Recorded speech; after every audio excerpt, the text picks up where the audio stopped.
I want to just talk to you about inclusivity in coaching. Is it something you've even considered as part of your coaching style? Is it something you're already practicing on the regular? How does it fit into your sessions and how does it impact your players?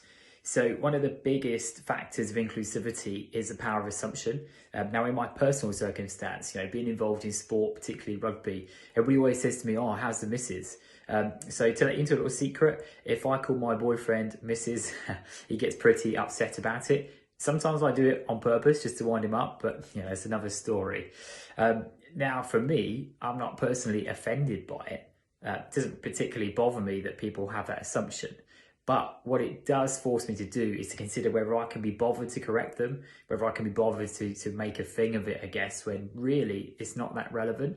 And that's probably a big misconception with inclusivity. You don't necessarily have to offend somebody to not be inclusive, but putting them into a situation where they have to consider whether they want to breach a topic with you, that in itself is not necessarily being inclusive.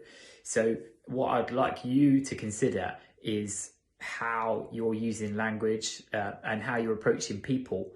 And if you can think of a situation where you might have put somebody in even an unintended situation where they might have to consider how they respond to you. So let's be open about this. It's a very safe space. I'm really interested to see comments in the chat boxes below.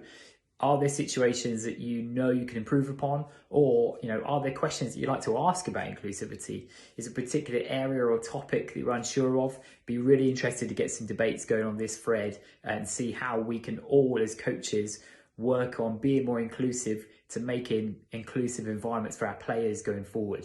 Because remember, as the younger generations are passing up into rugby, their mindsets differ from where we're at. So if we can share experiences on this thread, we might be able to make a big difference to those players going forward in the future, making rugby really that game for all that it always has been, but what it needs to be in the future going forward as well. So yeah, drop your comments in the chat box below. I'm really interested to have a chat with you and let's see what we can come up with. Cheers.